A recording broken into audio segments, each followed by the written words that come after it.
¿Cuántos estamos contentos? ¿Cuántos estamos alegres de estar en la casa de Dios? La palabra del Señor nos dice, donde están 2 o 3 congregados en mi nombre, ahí estoy en medio de ellos. ¿Y cuántos sabemos aquí? Más de 2, más de 3, ¿verdad? Y dice que la gloria del Señor está aquí en este lugar. Y esta tarde vamos a abrir el libro de Romanos rápidamente, en el libro de Romanos capítulo 6, ya estamos al final del capítulo 6. Romanos capítulo 6, y vamos a dar lectura a los versículos 15 al 23. Romanos capítulo 6, versículos 15 al 23. La palabra del Señor dice así: ¿qué pues? ¿Pecaremos porque no estamos bajo la ley, sino bajo la gracia? En ninguna manera.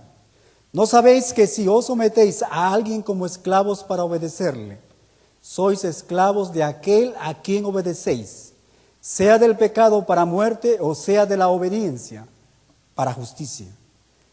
Pero gracias a Dios que aunque erais esclavos del pecado, habéis obedecido de corazón a aquella forma de doctrina a la cual fuisteis entregados. Y libertados del pecado, vinisteis a ser siervos de la justicia. Hablo como humano, por vuestra humana debilidad, que así como para iniquidad presentasteis vuestros miembros para servir a la inmundicia y a la iniquidad, así ahora para santificación presentad vuestros miembros para servir a la justicia. Porque cuando erais esclavos del pecado, eras libres acerca de la justicia.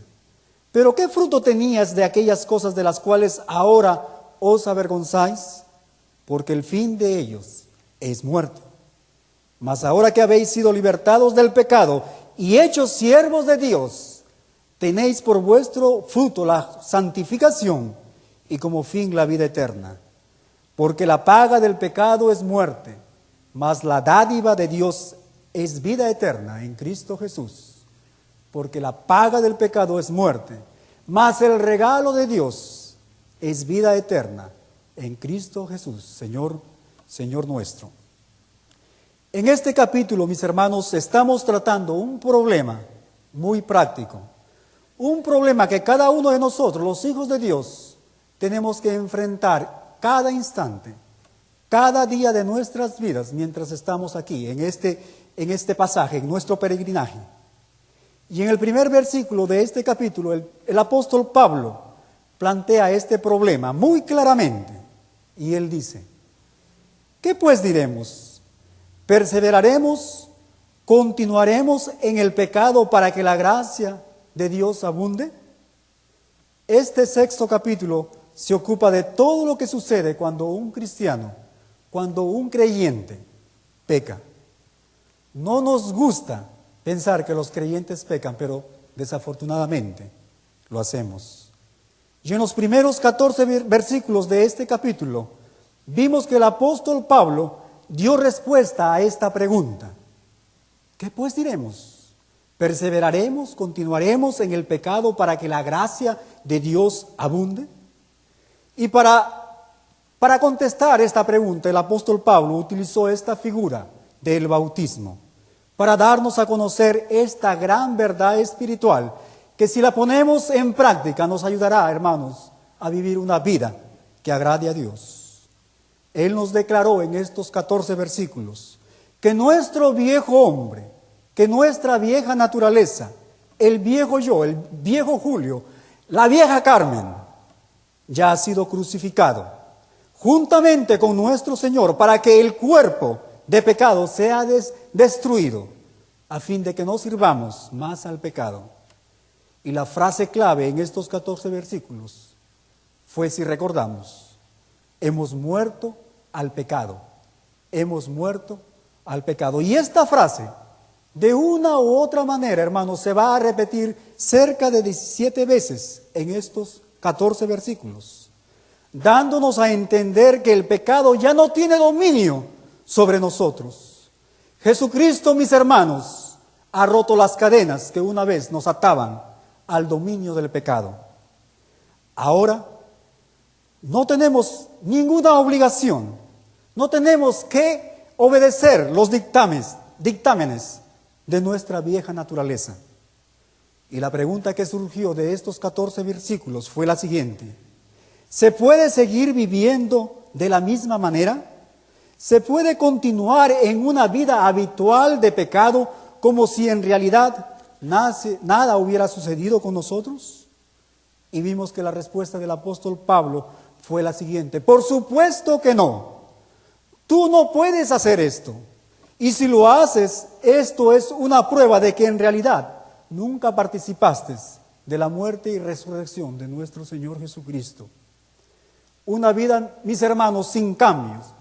Una vida no transformada después de haber profesado a nuestro Señor Jesucristo como Salvador y Señor, es simplemente un testimonio a todo el mundo que en realidad no hubo una conversión sincera, que nada sucedió en nuestro corazón.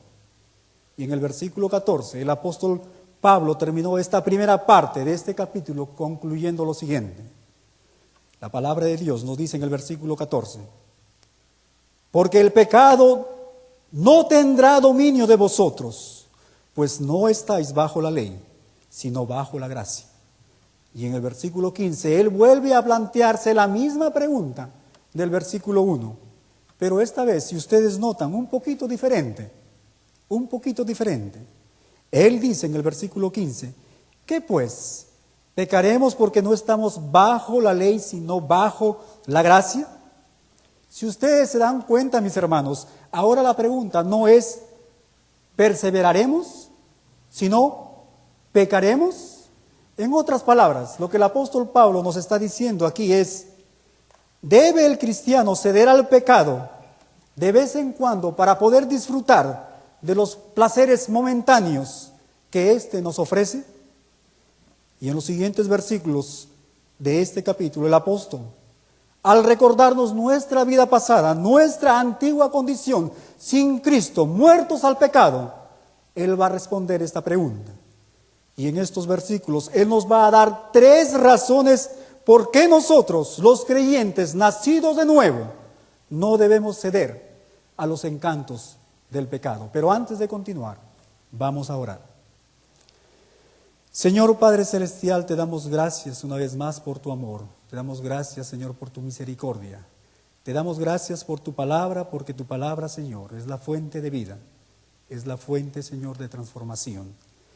Gracias porque en tu Hijo, nuestro Señor Jesucristo, hemos sido muertos al pecado. Y tú nos has dado, Señor, en tu Hijo, victoria. Nos has librado del dominio del pecado. Padre Celestial, te pedimos que te quedes con nosotros. En el nombre de Cristo Jesús. Amén. ¿Y tú? ¿De quién eres esclavo?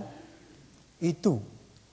¿De quién eres esclavo? Es el título de este estudio.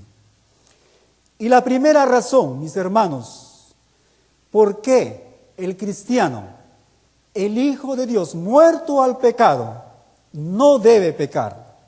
Es porque el pecado produce esclavitud. Es porque el pecado produce esclavitud. Y eso lo vemos en los versículos 16 al 19.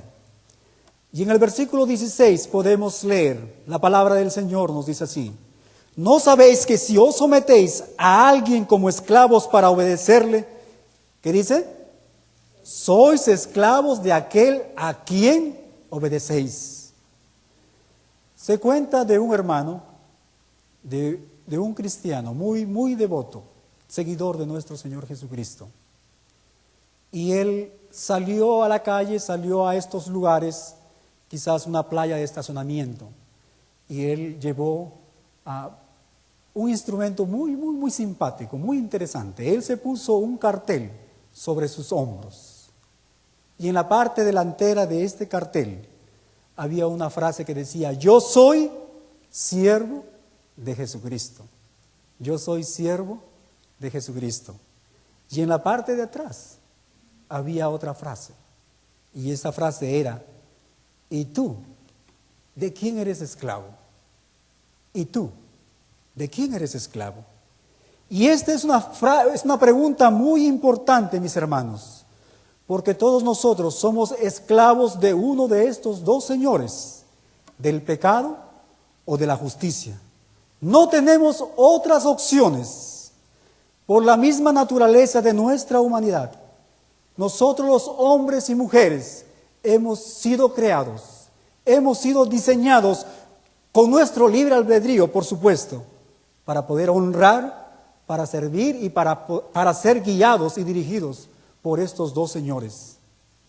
Entonces la pregunta que tengo para ti, mi hermano, es la siguiente. ¿Quién controla las decisiones que tú tomas? ¿Quién está dirigiendo? ¿Quién está influenciando la manera de vivir? ¿Es Dios el que está dirigiendo tu vida o es el pecado? Como ves, no hay otra alternativa. Entonces, ¿qué sucede cuando pecamos como creyentes? Ahora que a pesar de ser libres, volvemos y decidimos entregarnos, decidimos ceder a algo que está mal, a algo que desagrada a nuestro Dios, cuando nos decidimos ceder al pecado. El apóstol Pablo nos dice que al hacer esto, ponemos en operación un principio básico de la Biblia, de la vida. Y este principio es el siguiente: si cedes al pecado, te conviertes en un esclavo del pecado. Y esta es la misma verdad que nuestro Señor Jesucristo nos enseñó en Juan capítulo 8, versículos 34. En Juan capítulo 8, versículos 34, leemos. El Señor Jesucristo nos está hablando. De cierto os digo, que todo aquel que hace pecado, esclavo es del pecado. Esclavo es del pecado. Pero ahora, ¿qué significa esto en la práctica? Un esclavo, por supuesto, es alguien que no tiene control de sus propias acciones. Es alguien que está a disposición de otra persona, alguien que hace lo que otra persona le ordena. Es alguien que no tiene voluntad propia, que la voluntad de él es la voluntad de su Señor. Y este principio lo vemos claramente en nuestras vidas, cuando, por ejemplo, decidimos mentir. ¿Has notado, mi hermano, lo que pasa cuando dices una mentira? ¿Has notado lo que pasa cuando dices una mentira? Por supuesto, conocemos la respuesta. Tenemos que continuar mintiendo una y otra vez más para poder mantener en pie la primera mentira. Una vez que cedemos a la mentira, por más blanca o piadosa que ésta sea, ya no tenemos control más de las consecuencias, de las repercusiones que esta mentira puede traer a nuestras vidas. Y lo mismo sucede con cualquier otro pecado. Puede usted nombrar cualquier pecado: el alcohol, las drogas, la pornografía, la fornicación, el adulterio, la cólera, el rencor, el odio, el chisme, la murmuración, el robo, el orgullo, la soberbia, la idolatría, el ocultismo, etcétera, etcétera, etcétera. Usted puede, mi hermano, nombrar cualquier tipo de pecado. Lo mismo ocurre. Al inicio nos parece una aventura hermosa, algo muy atrayente, algo muy bonito. Comenzamos a racionalizar nosotros, engañándonos a nosotros mismos.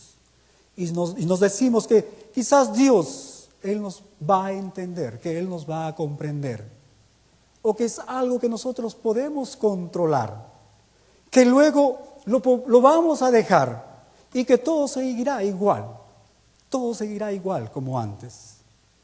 Pero sin embargo, lo que viene después, todos nosotros lo sabemos, es un suceso de eventos que nos llevan una vez más y más a lugares donde nunca nos imaginamos. Nos llevan a las mismas cadenas del dominio del pecado.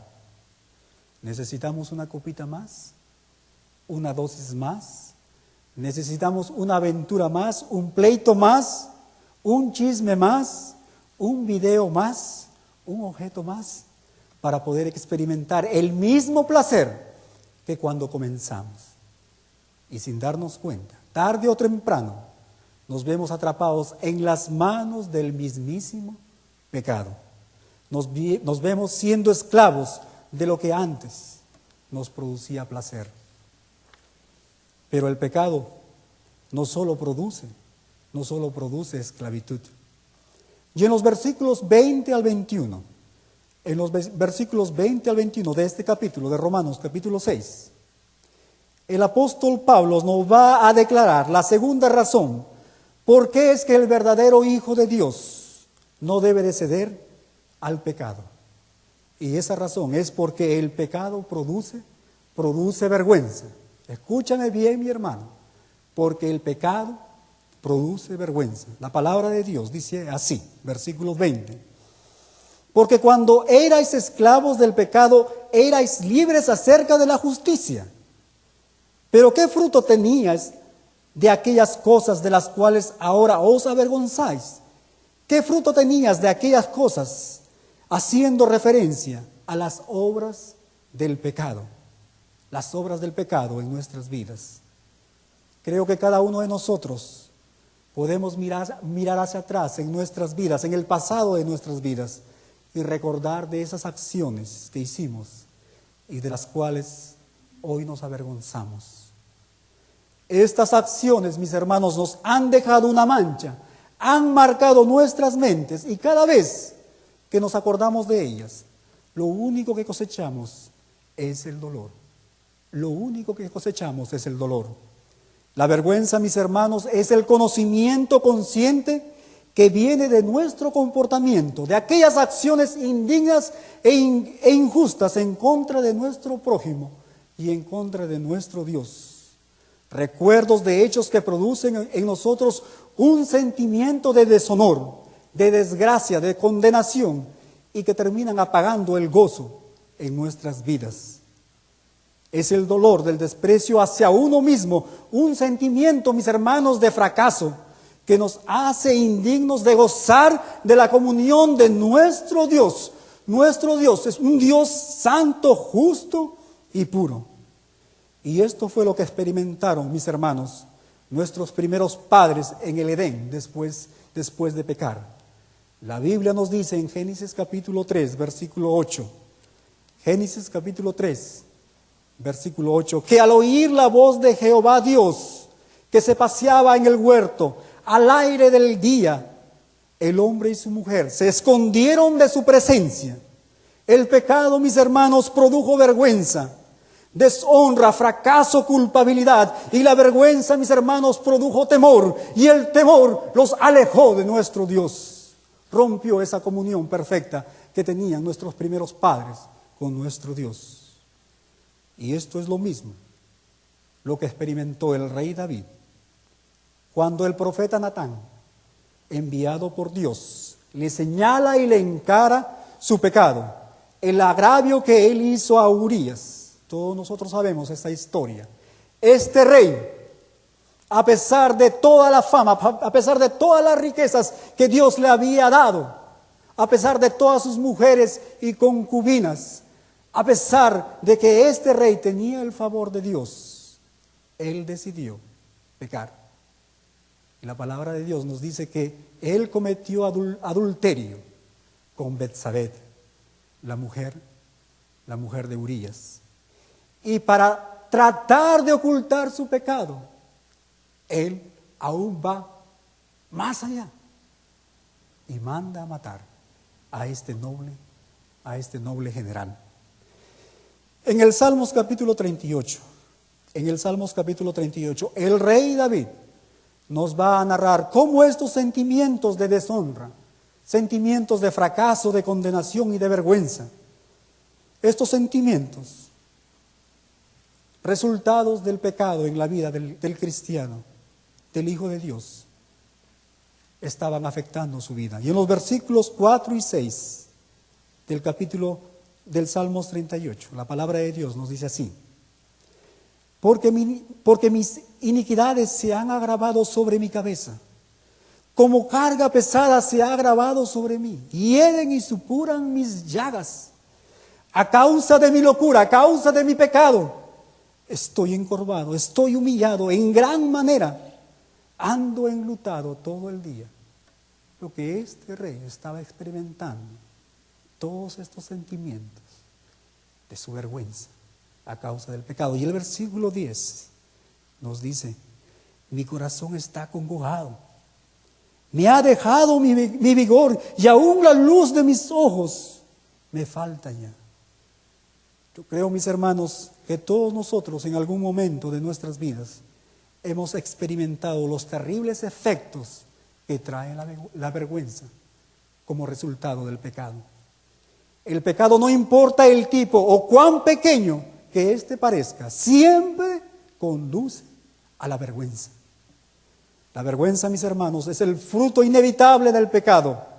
Algo que nuestro Dios, a través del apóstol Pablo, nos hace recordar muchas veces a lo largo de todas las cartas de este apóstol. Y en Gálatas capítulo 6, versículos 7 al 8. Gálatas capítulo 6, versículos 7 al 8. La palabra de Dios nos dice: no os engañéis, Dios no puede ser burlado, pues todo lo que el hombre sembrare, eso también segará. Porque el que siembra para su carne, de la carne segará corrupción. El que siembra pecado, segará, cosechará vergüenza. Cosechará vergüenza. Pero hay una tercera razón por qué es que el verdadero Hijo de Dios no debe de ceder al pecado. Y es porque el pecado, mis hermanos, produce muerte. El resultado, la consecuencia del pecado, hermanos, es muerte. Y esto lo vemos en los versículos, al final del versículo 21 y el versículo 23. Al final del versículo 21, en Romanos capítulo 6 y el versículo 23. La palabra de Dios dice así: porque el fin de ellas es muerte, haciendo alusión a todas esas obras de inmundicia, de iniquidad, del pecado. Porque la paga del pecado es muerte, mas la dádiva de Dios es vida eterna en Cristo Jesús, Señor nuestro. La paga del pecado, la retribución a tu pecado es muerte. Pero ¿de qué muerte el apóstol Pablo, hermanos, está hablando aquí? Él no se está necesariamente refiriendo a la muerte física. Él no nos está hablando de un funeral que se produce al final de nuestras vidas. Él está hablando de algo que experimentamos hoy, mientras vivimos en estos momentos, mientras estamos vivos. La muerte, a la verdad, es física, pero también hay una muerte espiritual, una muerte moral.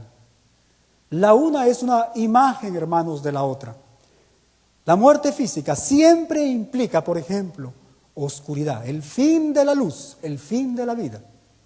La muerte física siempre, hermanos, implica limitación. Un cadáver no se puede ayudar a sí mismo. ¿Qué puede hacer un cadáver para él? Nada. Y por último, la muerte siempre implica corrupción. Todos sabemos qué pasa con el cadáver. El cadáver empieza a descomponerse, comienza a oler, se convierte en algo sucio, podrido y repugnante. Y esto mismo, hermano, sucede con el creyente cuando cede al pecado. Estos mismos elementos de la muerte física están presentes en la vida del pecado. Si nosotros recordamos el libro de los Génesis, cuando los primeros padres pecaron y cayeron, Dios les dijo: el día que ustedes pecaren, ese día morirán. Ellos no murieron físicamente. Nuestro Dios se estaba refiriendo a la muerte espiritual, pero también a la muerte moral. Cada vez que nosotros, hermanos, decidimos, cedemos al pecado, desde ese momento comenzamos a morir. Pero no solo esto, hermanos, produce el pecado en nuestras vidas. No solamente esto. Primero dice que hay oscuridad con la muerte. Hay oscuridad. Cada vez que decidimos, mis hermanos, ceder al pecado, esto es lo que va a pasar con nosotros. Una venda es puesta en nuestro entendimiento, es puesta en nuestros ojos espirituales. Y qué triste es, mis hermanos, vivir en un mundo lleno de maldad, de aflicción y de confusión, sin tener la guía de nuestro Dios.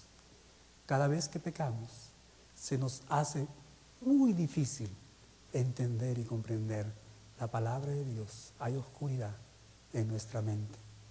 Es por eso que el apóstol Pablo, mis hermanos, en el capítulo 12, en los versículos 1 y 2 de esta misma epístola, nos anima a presentar nuestros cuerpos a Dios en sacrificio, a separarnos del mundo y su sistema.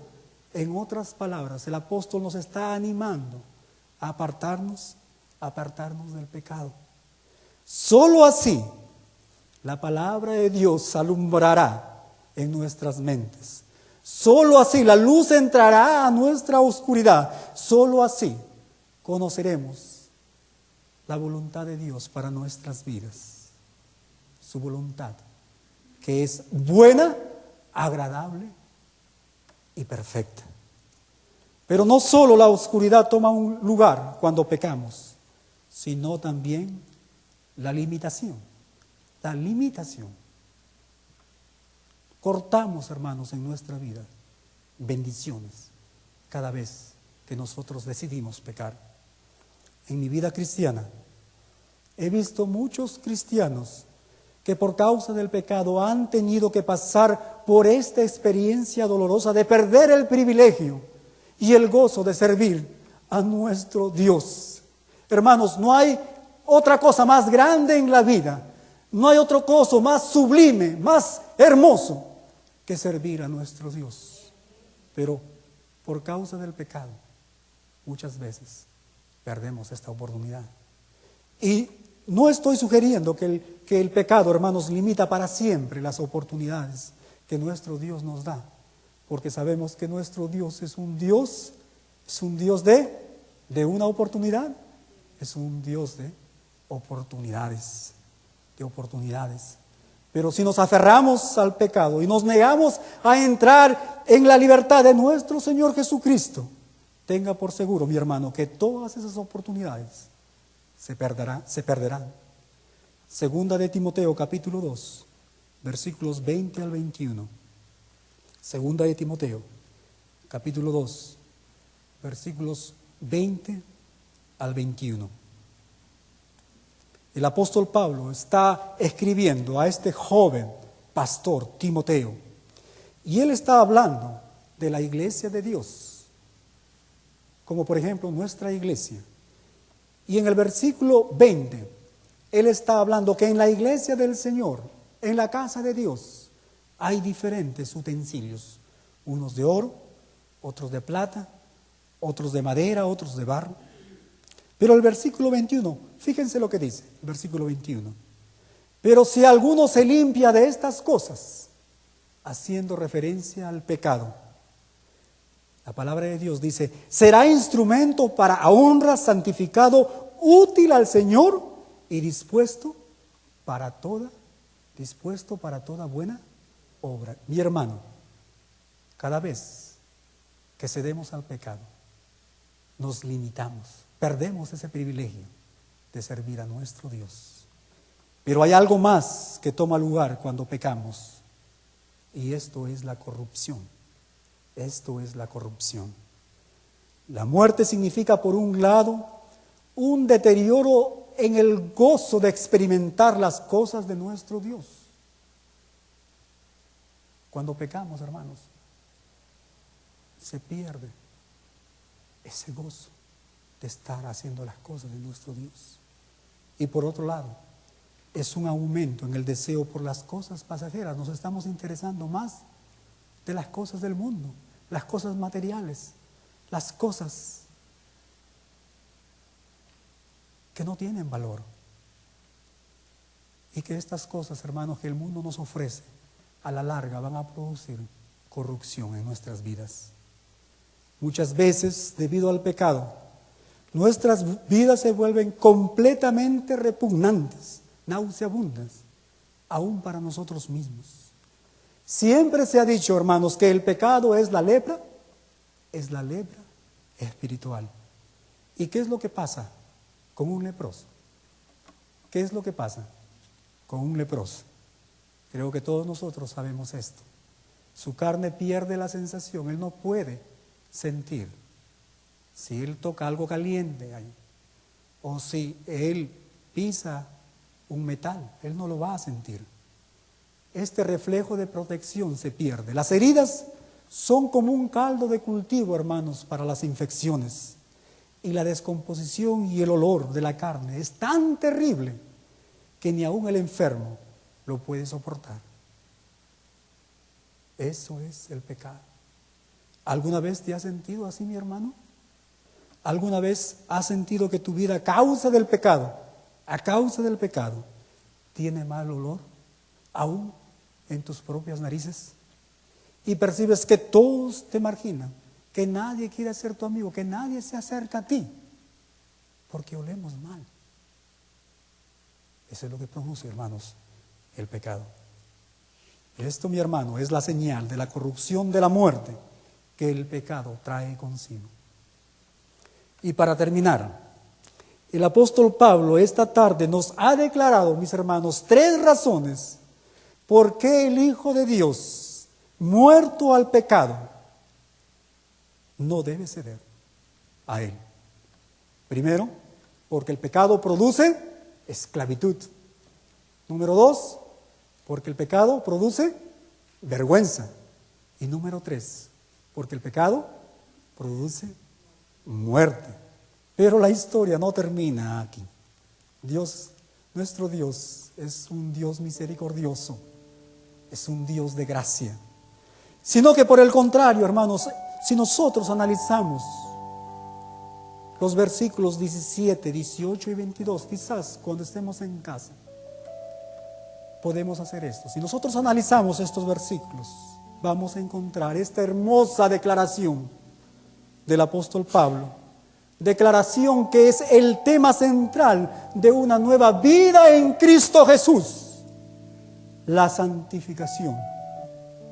La santificación, hermanos, ese proceso continuo que experimenta el cristiano en su vida, cuando decide no ceder al pecado, pero obedecer a su Dios.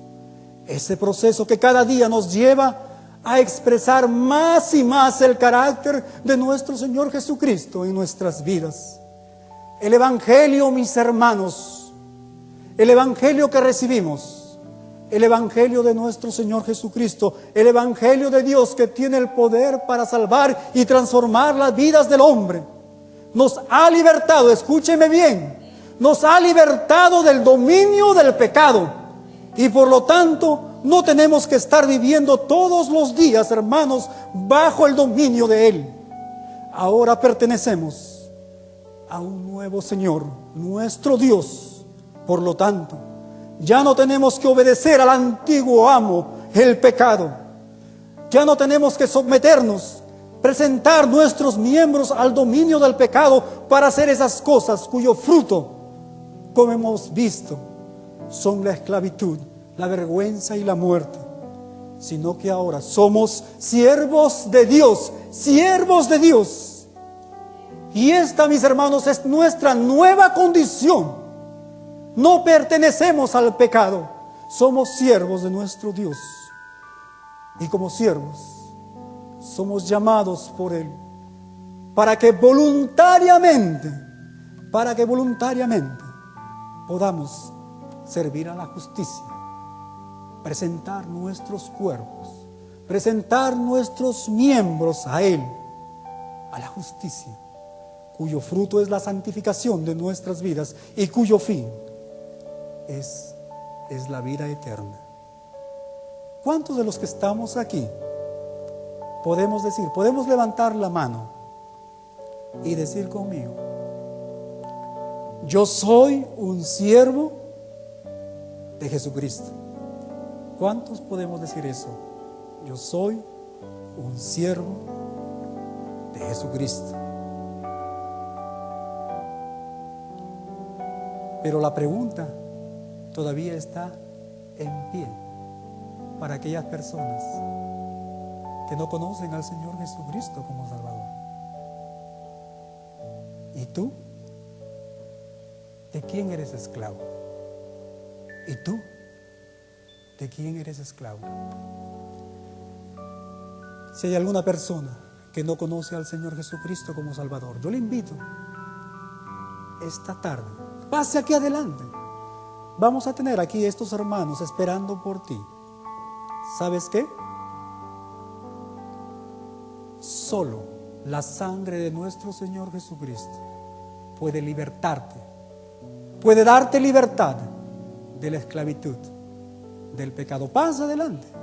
Yo te invito, amigo, que esta tarde sea ese día que tú puedas recordar como la independencia de tu alma. Así concluimos este estudio. Rogamos a Dios que te ayude en la edificación de tu vida espiritual. Y si estás buscando una iglesia donde puedas reunirte para adorar a Dios en tu idioma, crecer en el conocimiento de su palabra y descubrir su voluntad en tu vida, te invitamos a que nos visites. En el Ministerio Hispano de la Iglesia de Edgewood encontrarás un lugar para ti y tu familia. Si deseas escribirnos con preguntas o comentarios, lo puedes hacer a nuestro correo electrónico fuentedevidaparati@hotmail.com. Dios te bendiga.